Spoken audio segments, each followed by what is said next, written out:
Week 2 for fantasy was an absolute roller coaster, and that's why we love playing this game. But today I'm bringing you my top 10 must-add waiver wires going into Week 3. Hopefully you got you winning. If not, hopefully I can bring you a list of 10 players that I believe can either bring you some good production coming into the coming weeks. Before we get into it, let me give a shout out to Zach, who did bring the waiver wire video last week. He brought 2 names specifically that completely hit. I think a lot of the fantasy community did, but want to give kudos to that. Puka Nacua, who got another historical game of 20 targets as a rookie, which is absolutely crazy. Shout out to that. And then Kyron Williams, who a surprise inactive of Cam Akers, and now all this drama with him and Sean McVay. I think that is a very interesting one moving forward. I know Zach didn't bring this on his waiver wire video last week, but someone I think we need to take serious and should be rostered in the majority of leagues, and I would prioritize him over every single player I'm bringing today, and that is Nico Collins, baby. CJ Stroud looks special. Nico Collins looks like he is the wide receiver 1 on this team. So Puka, for some reason, if Puka, Kyron Williams, and Nico Collins are available on your waiver wires right now, they are all must-adds immediately. I'm spending, honestly, the majority of my fab, 100%, 90%, however much fab you have, put it all in to get all 3 of these guys, okay, if you possibly can. But let's go straight into my number 1 waiver priority. We go from 1 to 10, and my number 1 guy is Matt Breida. Obviously, Saquon Barkley, and the last play of the game misses or gets his ankle twisted up, unfortunately. And they do have a short week going to the San Francisco 49ers, playing on Thursday night. So his availability might be in question. So Matt Breida here, available in 98.9% of ESPN leagues and 98% of sleeper leagues. Look, we don't know what the severity of this injury is, but what I do know is that Brian Daboll trusts Matt Breida. Not only that, he trusts him in the air, and I think that's exactly what's exciting about Matt Breida coming in. When you look at this workload of Matt Breida, we haven't seen much with him with Saquon Barkley out. Last year, Matt Breida joined this team, and Saquon played a full season, but there was only one game where you saw Matt Breida get an opportunity. That was week 17, when they were sitting their starters like Saquon, Daniel Jones. They were playing against the Eagles. But what we did see there, that he got 4 carries, 28 yards, 7 out of 8 targets in that game in week 17 of last year, had 11 fantasy points. Matt Breida is not someone that's going to be a home run hit, but what I do know is that Daniel Jones checks down the ball. The running back position plays a huge part of that.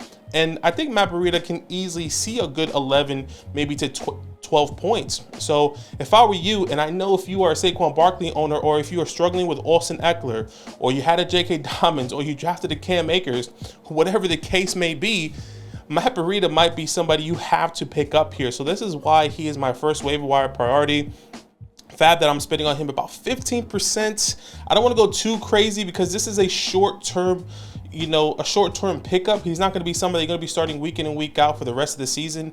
But once we get more information on Saquon and what the severity of that injury is and how much time he is going to be missing, maybe you can really determine how much fab you want to put in. My second waiver wire priority coming in, another running back, and that is Zach Moss. I mean, Zach also, kudos to him, brought him last week. He was waiver wire priority number 7 for Zach. He's my second waiver wire priority coming into this week. But making his season debut after breaking his arm in the offseason, he played all but 1 snap. I don't remember in the last couple years where a running back played almost every single snap of the game besides 1. That is absurd to me. Like, he was in the same amount. If you look at the screenshot I'm going to show you later, or I can put it up now, he only played 1 less snap than the quarterbacks combined. That is crazy. Gardner Minshew and Anthony Richardson when he was coming in and out. He finished RB9 on this week, and he was clearly the lead back. Now, the reason Moss is high on my priority list is because he's somebody that can bring you some fantasy points in the next 2 weeks at least. Now, the next good 2 weeks, right? He is a low-end RB2, and if the workload for Jonathan Taylor is not there, if Jonathan Taylor doesn't want to come back to this team and really is going to get traded before that hit comes off the PUP list, Zach Moss could be the leading back coming into this year, which is crazy for the rest of the year. So if he's still available, which he is, he's available in 70% of ESPN leagues and 44% of sleeper leagues. I'm going to be prioritizing Zach Moss as soon as possible in hopes that Jonathan Taylor is no longer going to be on this team. Sorry if you're a Jonathan Taylor owner, because this could be somebody that you can get, once again, with all the injuries that happened at the running back position in the past 2 weeks. The running back position is going slim right now, and Zach Moss could be a guy. Once again, but clearly he led this backfield in carries and targets. And once again, if you are in a pinch, I'll be prioritizing Zach Moss. Once again, all depends on how much fab you want to spend. I'm going to be spending 5 to 10, maybe even 15% of my fab if Zach Moss is available on my team. But if you're somebody that is okay at the running back position, maybe you throw a dart in, maybe you put 5 fab in, see what happens. But if I'm really trying and really struggling at the running back position, I may bump it up to 15, even to 25%, depending on how desperate I am. All right, my third waiver wire priority coming into this week is a wide receiver, and that is Josh Reynolds. Available in 95.6 of ESPN leagues and 79% of the sleeper leagues. Opportunity is exactly what you want to see here from Josh Reynolds, right? The Lions offense desperately needed somebody to step up outside of Amon-Ra St. Brown. We saw David Montgomery go down, and I think that can also help Josh Reynolds moving forward. Depending on what the severity of Monty's injury is, we can see this offense really utilizing Josh Reynolds moving forward. Finish as the wide receiver 9 and pulled out. If you really look at his stats here, caught 5 out of 6 targets for 66 yards and 2 touchdowns. So over 23 fantasy points coming into this week. Now, he got a significant amount more. He got 2 more targets than he got last week, but he did find the end zone twice. So that plays a huge factor in what is to come in the next coming weeks. So if you do need another wide receiver, I think Josh Reynolds could be the guy. Not only that, you have to remember that Jameson Williams still has another 4 more games that he is going to miss. And if you have more of a chemistry with Jared Goff, maybe this could continue being this favorite number wide receiver 2 on this team. Not saying that should be the case, because I think J-Mo is a more talented wide receiver than Josh Reynolds, but maybe he's going to earn more of his targets and keep his targets even when J-Mo does come back. But if I'm needing a wide receiver, I'm gonna be looking at 5, maybe 10% of my fab, not really trying to delve in too much into my fab for Josh Reynolds. All right, my fourth waiver wire priority, big old Rashawn Johnson coming in as my number 4, available in 71.1% of ESPN leagues and just over 45% of sleeper leagues. Look, when you look at the production with Roscoe versus Khalil Herbert and what he was getting, I think it's pretty significant. Last week we saw Roscoe out-snap Herbert, but that was different. And when you look at this opportunities, when you look at what he was doing, you see Roscoe was a lot more efficient on the ground with less opportunities. Now in week 1, yes, they were trailing down and he got a lot of his workload in the second half of the game. But in week 2, we saw Roscoe get early, not too much of a workload, but still they utilized him in a good amount, but he was more efficient. Now you can probably see this on your screen where it says Herbert versus Roscoe. Look at the difference here. Carries, 7 versus 4 carries in favor of Herbert. Yards in favor of Herbert. Yards per carry.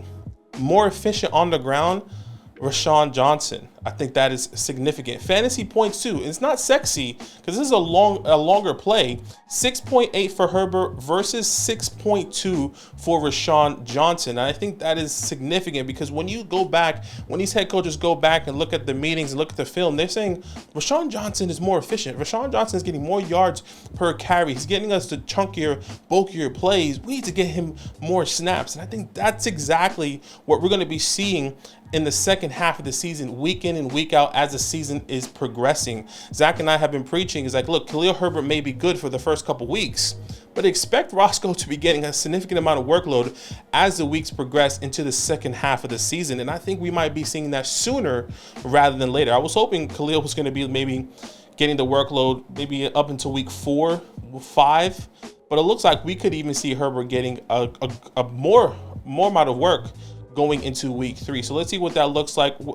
Some fab that I'm willing to spend here for Roscoe, depending on the depth at running back. And if you need running back, I think running backs are clear priority right now in waiver wires because of all the injuries coming in at the running back position. So I'm willing to spend up to 10 to 15, depending on how much you need or how desperate you are for a running back. All right, going to my 5th priority here, another wide receiver. I kind of mentioned his teammate earlier as an honorable mention or somebody that should be rostered already, and that is Tank Dell. Tank Dell had a phenomenal game this week, available in 96.2 of ESPN leagues and over 80% of sleeper leagues. Tank had a fantasy breakout this week, and now I do believe this can be a consistent workload potentially moving forward if you look at this. Okay, firstly, the reason why we saw an uptick in production is because Noah Brown was placed on IR.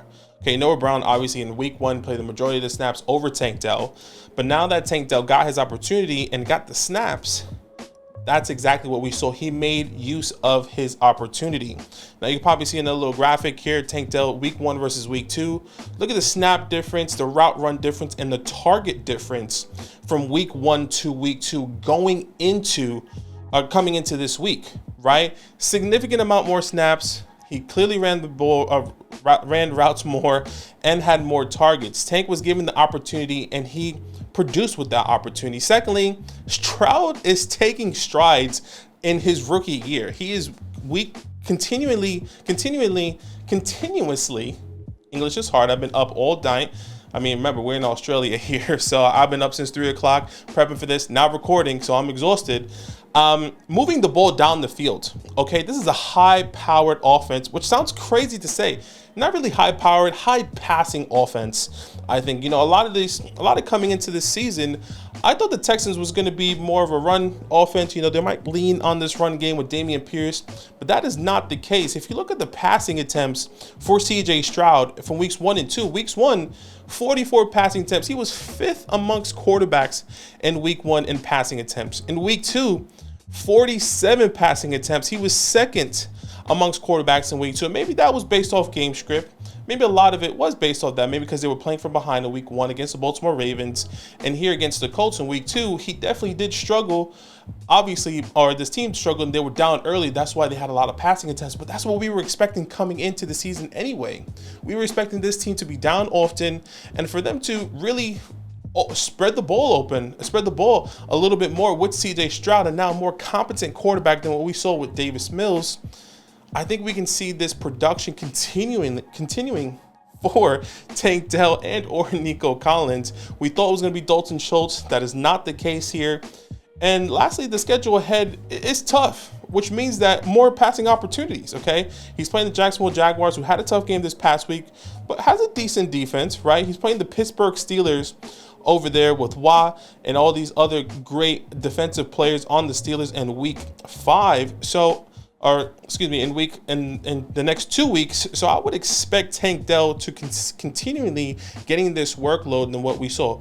And mind you, just let me once again hear these targets.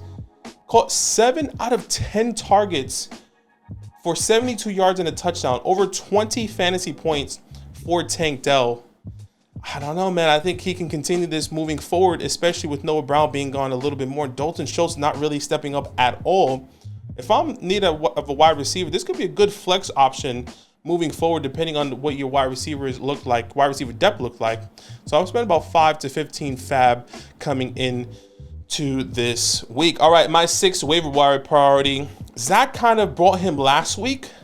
Not really. His priority was actually his teammates, but he did include him in the list a little bit. But I want to touch a little bit more on Justice Hill. So Zach brought Gus Edwards But once again, I really want to touch on Justice Hill. So in week 1, we didn't get a good representation of what this backfield was going to look like. Coming in, I agreed with Zach. It's going to be Gus Edwards. Gus Edwards is clearly the next guy up. You kind of expect him to lead this backfield in every single area, and we knew Justice Hill was going to be the backup to Gus Edwards. But what was that workload going to look like? But surprisingly, in week 2, Justice Hill out-snapped Gus Edwards, had more routes run, out-targeted him, and out-carried Gus Edwards. And you can see all the graphics on your screen. He obviously had one more carry than Gus. He out-targeted Gus clearly in the air with 3, ran more routes, and had more snaps.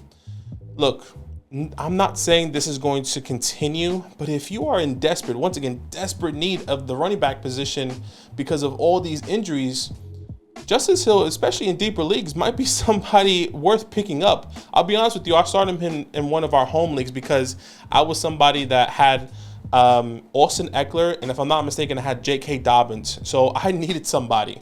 And it was between Roscoe or Justice. And I was like, you know what? I'm going to go with Justice. I just closed my eyes, I set my lineup, and he got me about 8 to 9 fantasy points. Now, what's also very, very interesting is the opportunity that he got in the goal line. Even though Gus Edwards got the opportunity, got the touchdown, Justice Hill had more opportunity at the goal line. So hear this out, or you can probably see the graphic on your screen. Gus Edwards had 3 carries at the goal line. Excuse me.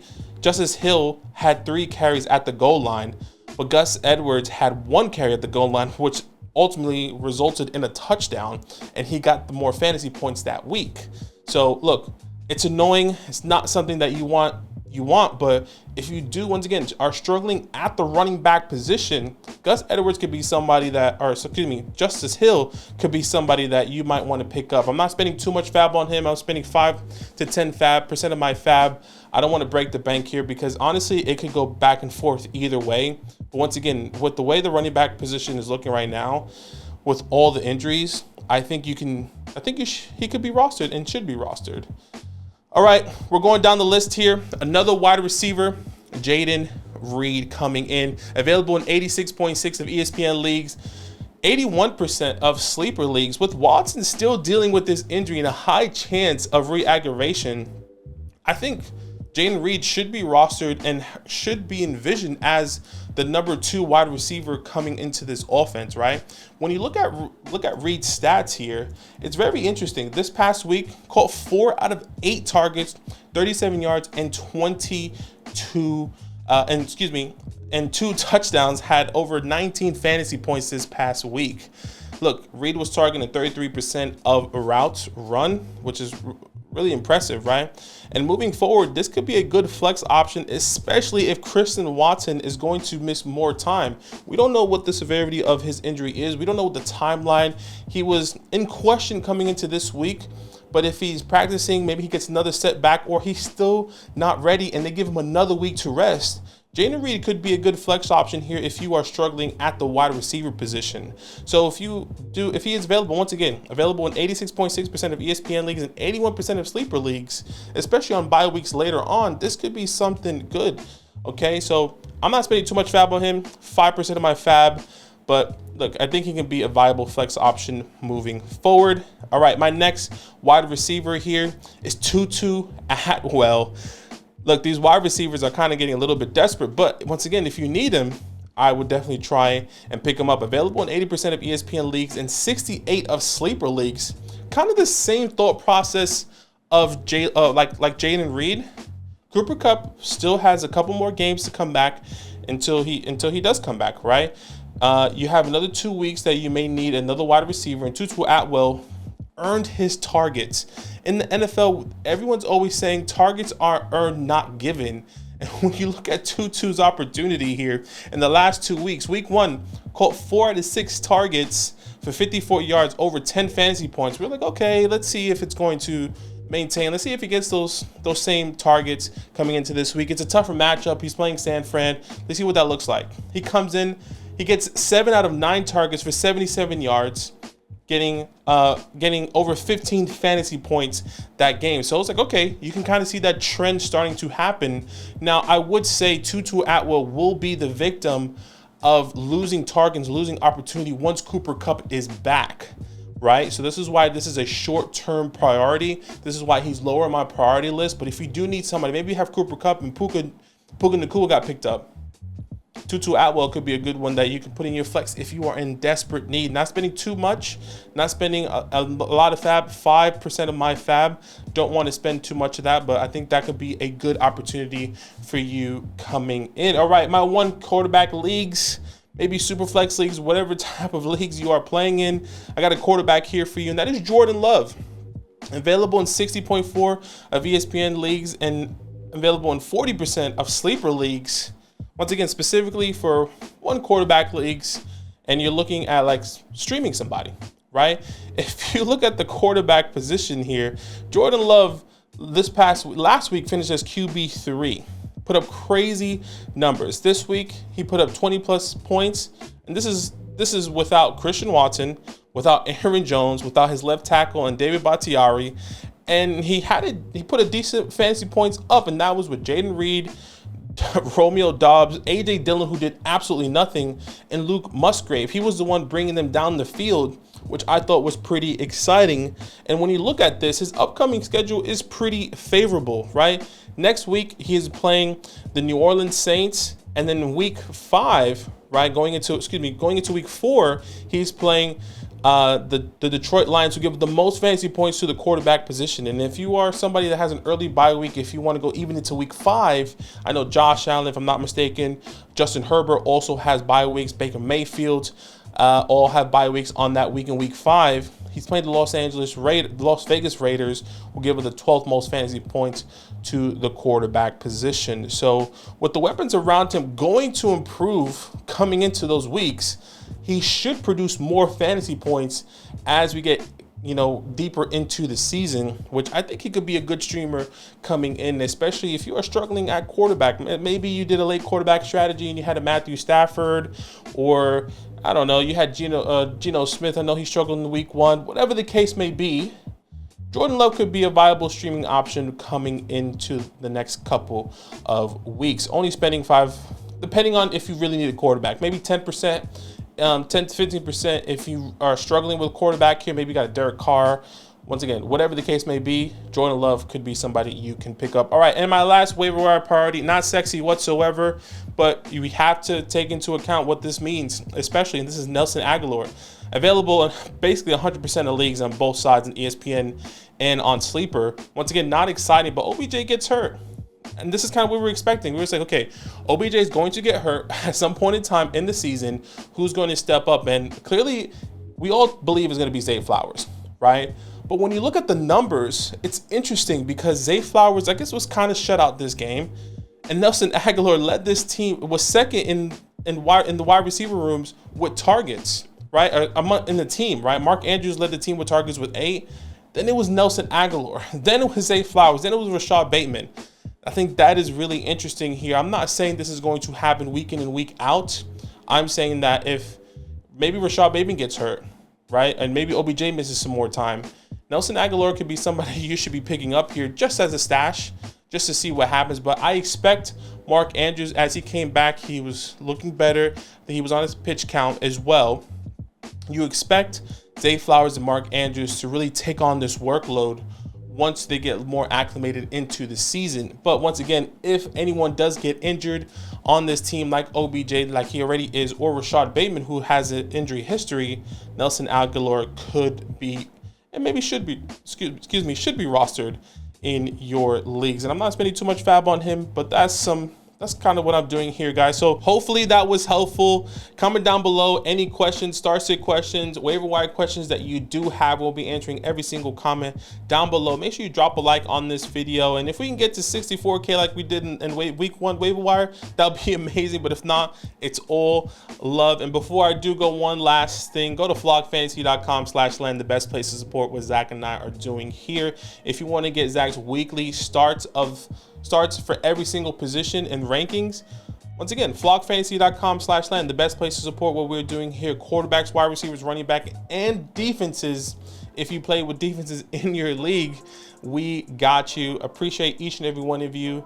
I hope you got a win in week 2. And if not, we still got two Monday night games coming up here soon. So it's all love. Now that those idiots are done talking, who needs some rankings? Hell yeah, I need some rankings. Then use promo code LAND, L-A-N-D, for 30% off any membership at flockfantasy.com. Oh. It's so easy, even your grandma could scan that QR code right there.